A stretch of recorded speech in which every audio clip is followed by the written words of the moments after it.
ဟုတ်ကဲ့အားလုံးပဲမင်္ဂလာပါဗျာကျွန်တော်တို့ဒီနေ့ A10 မြန်မာ Group B ရဲ့ project လေးကနေအားလုံးကိုကြိုဆိုလိုက်ပါတယ်ကျွန်တော်ဒီ group မှာဆိုလို့ရှိရင်257X CXIT 0HDY TAVY နဲ့ OIYF တို့ကပါဝင်အားဖြည့်ပေးထားပြီးပါတယ်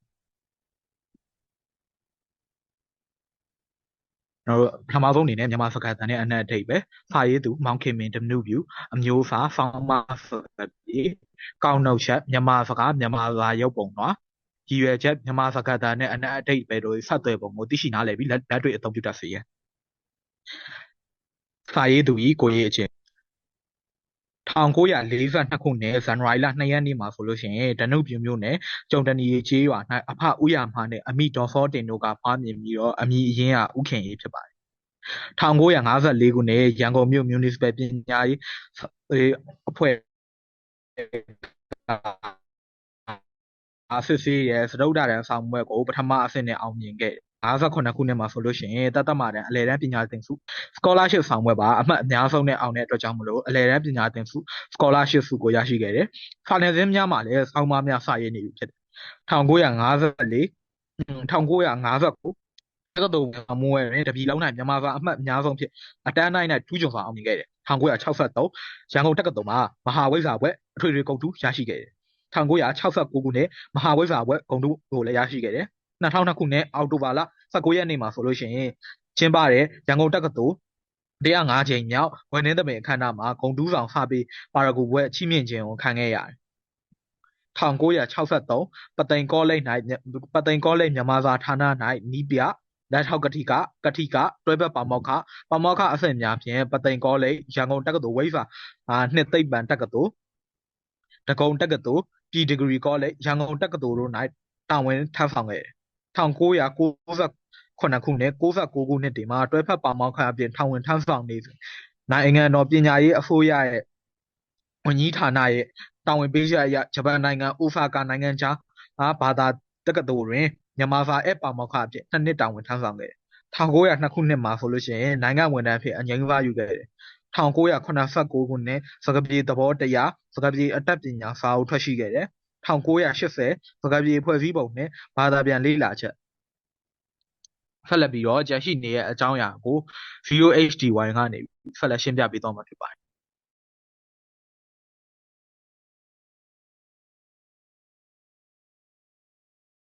1985ခုနှစ်မှာမြန်မာစာပေသမိုင်းအခြေခံပညာအထက်တန်းစိတ်ကြိုက်မြန်မာစာဦးစောထွန်းနဲ့ဘူးတက်ရေးသားပြုစုခဲ့ပြီးတော့1989ခုနှစ်စာပေပိတ်မှန်စာမှုစုပြိုင်ပွဲမှာမြန်မာစကားမြန်မာစာရုပ်ပုံလာစာမှုဖြင့်ကုတပဒေတာဝိစာပညာရပ်မှာပထမစုရရှိခဲ့ပါတယ်1990ခုနှစ်မြန်မာစာရုပ်ပုံလာစာအုပ်ထွက်ရှိခဲ့ပြီးတော့1992မှာဆိုရင်မြန်မာဘာသာစကားပညာရှင်များနဲ့ဘာသာစကားအမြင်စာအုပ်ထွက်ရှိခဲ့ပြီးစာရေးစာကုန်းတင်ကြားရေးလမ်းမပြောက်ပါစာတောက်စာအုပ်များဇာတ်တိုက်ထွက်ရှိခဲ့ပါတယ်1993ခုနှစ်မှာဆန္ဒမွန်းဒီ30တော်ဤရာပြည့်ခရီးစာအုပ်ထွက်ရှိခဲ့ပြီး1994ခုနှစ်မှာအခြေခံအထက်တန်းအစိစကပြေတင်ကြားရေးစာအုပ်ထွက်ရှိခဲ့ပါတယ်1995ခုနှစ်မှာကဗျာသဘောတရားနဲ့ကဗျာလေးလာနေစာအုပ်ထွက်ရှိခဲ့ပြီးတော့1996အောက်မှာနှင်းစီဝတ်မုံစာရေးစာကုန်းသဘောတရားနဲ့လက်တွေ့အရေးအသားကိုဦးတန်းထွန်းနဲ့ပူးတွဲရေးသားပြုစုခဲ့ပါတယ်1998ခုနှစ်မှာမြေတားနှလုံးသားပုံရိပ်များ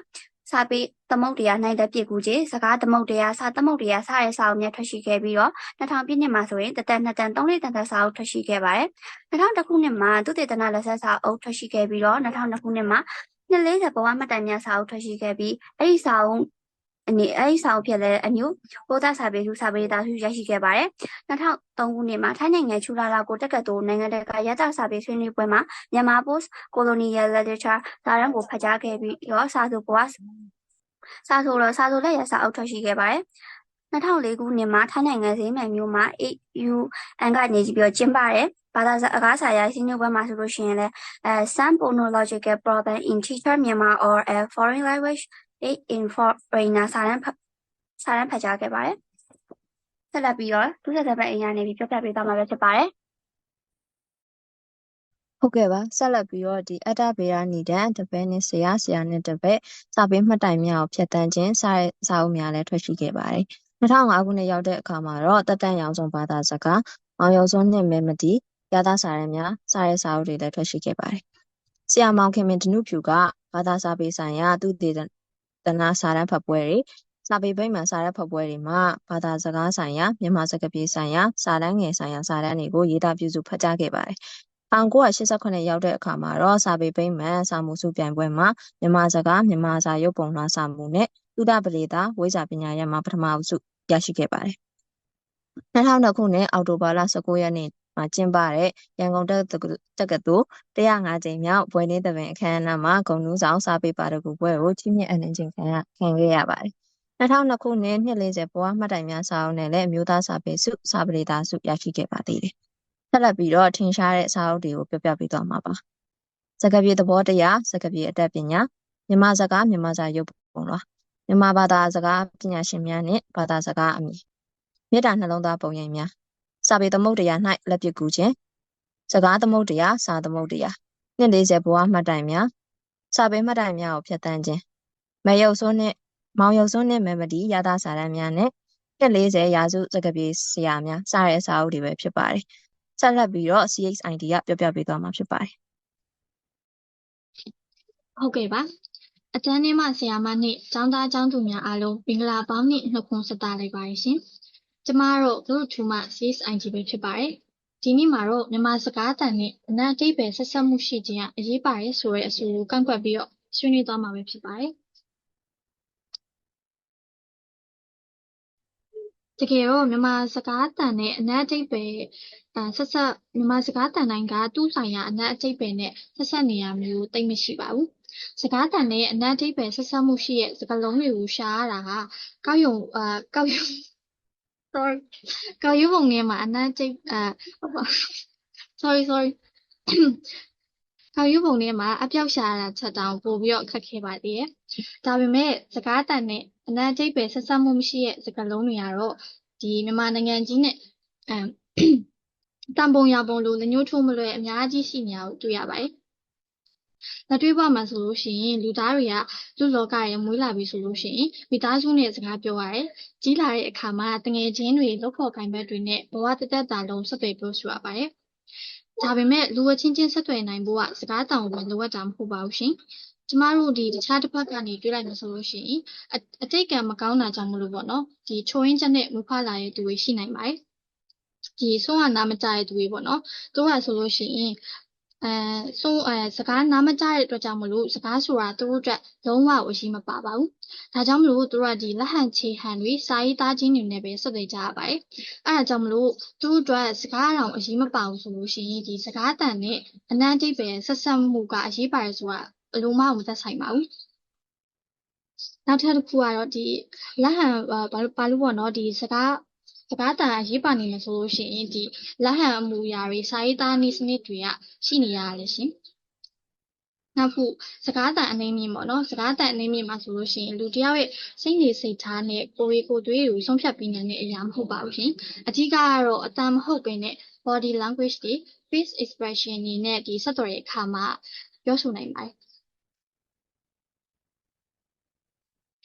မြန်မာစကားတန်မှာဆိုလို့ရှိရင်တန်တူအနက်ကွဲတွေကတစ်လုံးနှလုံးနဲ့မဟုတ်ပါဘူးရှင်ဥပမာဆိုလို့ရှိရင်ဒီလိတ်ဆိုတဲ့အတန်ပေါ့နော်လိတ်ဆိုတဲ့အတန်မှာဆိုလို့ရှိရင်ကြောမှာအခုမှာရှိရဲ့တွားတက်ဝါလားဒါမှမဟုတ်ဆေးလိတ်လားအခွေလိတ်လားစာလိတ်လားပေါ့နော်ဒီလိုမျိုးနောက်ကအကြောင်းအရာတွေအပြည့်စုံမသိရဘဲနဲ့ခွဲခြားလို့မရပါဘူးစကားတန်အနေနဲ့ဆိုတာချက်ကိုပြောရမယ့်အကြောင်းအရာတွေကပို့ပြီးတော့အရေးကြီးတာဖြစ်ပါတယ်နောက်ထပ်ဥပမာကတော့ဒီကြောက်ဆိုတဲ့အတန်ပေါ့နော်ကြောက်ဆိုတဲ့အတန်မှာဆိုလို့ရှိရင်ဒီရရင်နဲ့ကြောက်တာလားရပ်ပင်းနဲ့ကြောက်တာလားရရင်နဲ့ကြောက်တာဆိုလို့ရှိရင်အဲ့လိုကြောက်လန့်တာတွေကြောက်မြင့်ရတနာတွေတမောတွေမှာတုံးတဲ့ကြောက်ဆူတွေပေါ့နော်အဲ့လိုမျိုးတူတတန်နဲ့နားထောင်နဲ့အတိတ်ပဲကိုယ်ပြမပေါ်ပါဘူးထပ်ပြီးတော့ပြောရမယ်ဆိုလို့ရှိရင်ဒီဘာသာစကားတွေမှာကအမြဲတမ်းတိုးတက်ပြောင်းလဲနေရပါဒီနေ့ခေတ်မှာဆိုလို့ရှိရင်ဗန်းစကားအသစ်တွေကလက်ချိုးရည်လို့တော့မရပါဘူးဒီနေ့ခေတ်မှာဆိုလို့ရှိရင်လူငယ်တွေထားထဲမှာဆိုလို့ရှိရင်ဖြုတ်ပီတို့ကျွတ်စင်တို့ပေါ့နော်ဒီစကားလုံးတွေကဆိုလို့ရှိရင်ထွက်တဲ့အတန်နဲ့အမှန်တကယ်အဓိပ္ပာယ်ဆိုလိုရင်းရပေါ့နော်လုံးဝဆက်ဆက်မှုမရှိပါဘူးဒါတွေကတော့စကားတန်ကအနက်အဓိပ္ပာယ်ကိုဒါရဲမဖော်ရင်းနိုင်ဘူးဆိုတာကိုတက်ကြည့်ကြနေရဖြစ်ပါတယ် စကားတန်ဆိုတာအနတ်အဓိပ္ပာယ်နဲ့ဟန်လောက်ပဲဆက်ဆက်မှုရှိပါတယ်စကားတန်နဲ့အဓိပ္ပာယ်ဆက်ဆက်တဲ့စကားလုံးတွေကအနည်းချင်းပဲရှိပြီးတော့စကားတန်ထက်ပြောရမယ့်အကြောင်းအရာတွေပြီးတော့စတာပိုင်းတွေပေါ့နော်ပြီးလို့ရှိရင်စကားတန်မပါဝင်တဲ့တခြားဆက်ဆံရေးနည်းလမ်းတွေနဲ့လေဆက်သွယ်လို့ရပါတယ်ပြီးတော့ဒါတွေကိုလည်းပို့ပြီးတော့သတိထားရမှာဖြစ်ပါတယ်နောက်တစ်ခုဒီစကားမပြောနိုင်တဲ့သူတွေပေါ့နားမကြားတဲ့သူတွေမှာဆိုလို့ရှိရင်သူတို့ကစကားတန်ကိုအသုံးမပြုနိုင်တဲ့အတွက်ကြောင့်မလို့လက်ဟန်ခြေဟန်တွေနဲ့အသုံးပြုရပါတယ်။ဥပမာဆိုလို့ရှိရင်စကားလုံးရဲ့အဓိပ္ပာယ်တွေပေါ့စာလုံးပေါင်းတပ်ပုံတွေပြီးတော့စာကြောင်းတိဆောက်ပုံတွေကိုမှန်မှန်ကန်ကန်နဲ့အသုံးပြုနိုင်မယ်ဆိုလို့ရှိရင်ဒီစကားတန်မလိုအပ်တော့ပါဘူး။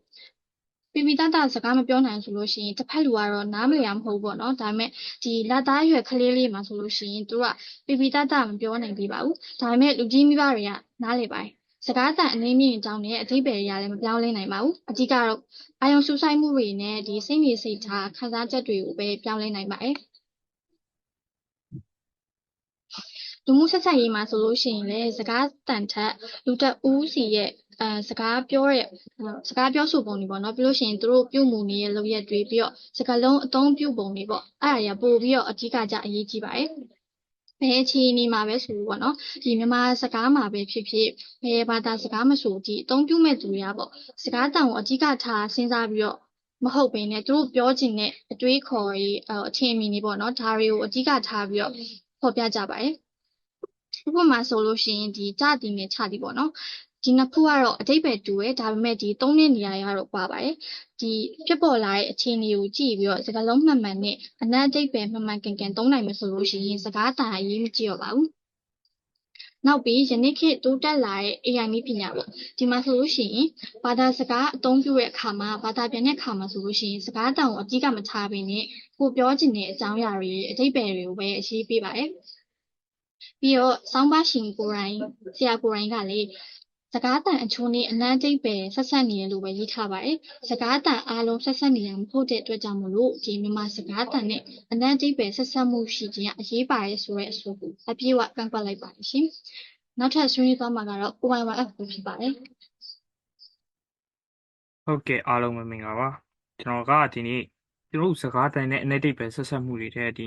ကျွန်တော်တို့ပတ်ဝန်းကျင်တွေမှာရှိတဲ့အခြေအနေအကြောင်းအရာတွေကြောင့်ဆက်ဆက်မှုတွေကပိုများရလို့ထင်တယ်အဲ့တော့ကျွန်တော်အနေနဲ့ဒီနေ့စကားတန်တွေစကားတွေဘယ်လိုပဲပြောဆက်ဆက်မှုရှိတဲ့စကားတွေကဒီစကားလုံးဆက်ဆက်မှုမရှိရင်တို့တွေနဲ့နားလည်ရခက်နိုင်ပါတယ်ဥပမာအနေနဲ့ဒီဟာကဘာလဲဆိုတဲ့အမေစကားဟိုစာအုပ်ပြပါဆိုတဲ့စကားတွေပြောတဲ့အခါမှာဆိုရင်ကျွန်တော်တို့ဟာဒီစကားလုံးဆက်ဆက်မှုမရှိတဲ့အတွက်နားလည်ဖို့ခက်ခဲတယ်အဲ့ဒီနေရာမှာအခြေအနေဟာအရေးကြီးလာပါတယ်ဒီကျွန်တော်တို့အနေနဲ့ဒီကျွန်တော်ပြောပစ္စည်းကိုလက်ထိုးမပြဘဲနဲ့ဒီတိုင်းပြောနေလို့ရှိရင်တစ်ဖက်လူကလုံးဝနားမလည်ဘူး